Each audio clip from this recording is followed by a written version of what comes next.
کھاد کی طرح گریں گی اور اس مٹھی بھر کی مانند ہوں گی جو فصل کاٹنے والے کے پیچھے رہ جائے، جسے کوئی جمع نہیں کرتا۔ خداوند یوں فرماتا ہے کہ نہ صاحب حکمت اپنی حکمت پر، اور نہ قوی اپنی قوت پر، اور نہ مالدار اپنے مال پر فخر کرے، لیکن جو فخر کرتا ہے اس پر فخر کرے کہ وہ سمجھتا اور مجھے جانتا ہے کہ میں ہی خداوند ہوں، جو دنیا میں شفقت و عدل اور راست بازی کو عمل میں لاتا ہوں، کیونکہ میری خوشنودی انہی باتوں میں ہے، خداوند فرماتا ہے۔ دیکھ وہ دن آتے ہیں، خداوند فرماتا ہے، جب میں سب مختونوں کو نامختونوں کے طور پر سزا دوں گا۔ مصر اور یہودا اور ادوم اور بنی امون اور مواب کو اور ان سب کو جو گاؤ دم داڑھی رکھتے ہیں، جو بیابان کے باشندے ہیں، کیونکہ یہ سب قومیں نامختون ہیں، اور اسرائیل کا سارا گھرانہ دل کا نامختون ہے۔ 10واں باب، بت پرستی اور حقیقی پرستش کا موازنہ۔ آئے اسرائیل کے گھرانے، وہ کلام جو خداوند تم سے کرتا ہے سنو۔ خداوند یوں فرماتا ہے کہ تم دیگر اقوام کی روش نہ سیکھو اور آسمانی علامات سے ہراساں نہ ہو، اگرچہ دیگر اقوام ان سے ہراساں ہوتی ہیں، کیونکہ ان کے آئین بطالت ہیں۔ چنانچہ کوئی جنگل میں کلہاڑی سے درخت کاٹتا ہے جو بڑئی کے ہاتھ کا کام ہے، وہ اسے چاندی اور سونے سے آراستہ کرتے ہیں اور اس میں ہتھوڑوں سے میخیں لگا کر اسے مضبوط کرتے ہیں تاکہ قائم رہے۔ وہ کھجور کی مانند مخروطی ستون ہیں پر بولتے نہیں، ان کو اٹھا کر لے جانا پڑتا ہے کیونکہ وہ چل نہیں سکتے۔ ان سے نہ ڈرو کیونکہ وہ نقصان نہیں پہنچا سکتے اور ان سے فائدہ بھی نہیں پہنچ سکتا۔ اے خداوند، تیرا کوئی نظیر نہیں، تو عظیم ہے اور قدرت کے سبب سے تیرا نام بزرگ ہے۔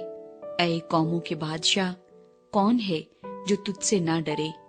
یقیناً یہ تجھ ہی کو زیبا ہے، کیونکہ قوموں کے سب حکیموں میں اور ان کی تمام مملکتوں میں تیرا ہمتا کوئی نہیں، مگر وہ سب حیوان خصلت اور احمق ہیں۔ بتوں کی تعلیم کیا، وہ تو لکڑی ہیں۔ ترسیس سے چاندی کا پیٹا ہوا پتھر اور اوفاز سے سونا آتا ہے، جو کاریگر کی کاریگری اور سنار کی دستکاری ہے۔ ان کا لباس نیلا اور ارغوانی ہے، اور یہ سب کچھ ماہر استادوں کی دستکاری ہے۔ لیکن خداوند سچا خدا ہے، وہ زندہ خدا اور ابدی بادشاہ ہے۔ اس کے قہر سے زمین تھر تھراتی ہے اور قوموں میں اس کے قہر کی تاب نہیں۔ تم ان سے یوں کہنا کہ یہ معبود جنہوں نے آسمان اور زمین کو نہیں بنایا، زمین پر سے اور آسمان کے نیچے سے نیست ہو جائیں گے۔ خداوند کی ستائش کا گیت۔ اسی نے اپنی قدرت سے زمین کو بنایا، اسی نے اپنی حکمت سے جہان کو قائم کیا اور اپنی عقل سے آسمان کو تان دیا ہے۔ اس کی آواز سے آسمان میں پانی کی فراوانی ہوتی ہے، اور وہ زمین کی انتہا سے بخارات اٹھاتا ہے۔ وہ بارش کے لیے بجلی چمکاتا ہے اور اپنے خزانوں سے ہوا چلاتا ہے۔ ہر آدمی حیوان خصلت اور بے علم ہو گیا ہے۔ ہر ایک سنار اپنی کھودی ہوئی مورت سے رسوا ہے، کیونکہ اس کی ڈھالی ہوئی مورت باطل ہے، ان میں دم نہیں۔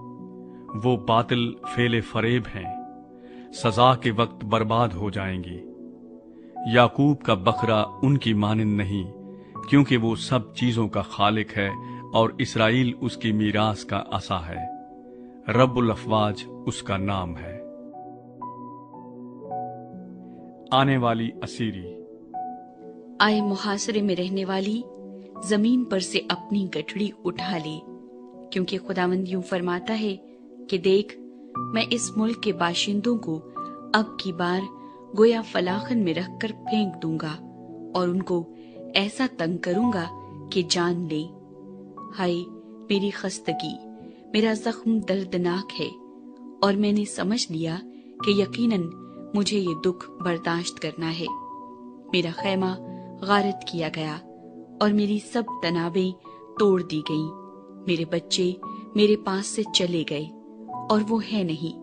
اب کوئی نہ رہا جو میرا خیمہ کھڑا کرے اور میرے پردے لگائے، کیونکہ چرواہے حیوان بن گئے اور خداوند کے طالب نہ ہوئے، اس لیے وہ کامیاب نہ ہوئے اور ان کے سب گلے تتر بتر ہو گئے۔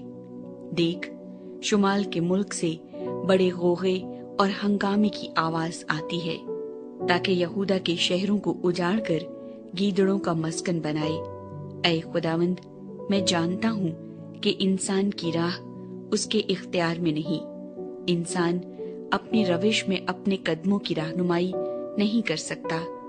اے خداوند، مجھے تنبیہ کر، پر اندازے سے، اپنے قہر سے نہیں، نہ ہو کہ تو مجھے نابود کر دے۔ اے خداوند، ان قوموں پر جو تجھے نہیں جانتی اور ان گھرانوں پر جو تیرا نام نہیں لیتے اپنا قہر انڈیل دے، کیونکہ وہ یعقوب کو کھا گئے، وہ اسے نگل گئے اور چٹ کر گئے اور اس کے مسکن کو اجاڑ دیا۔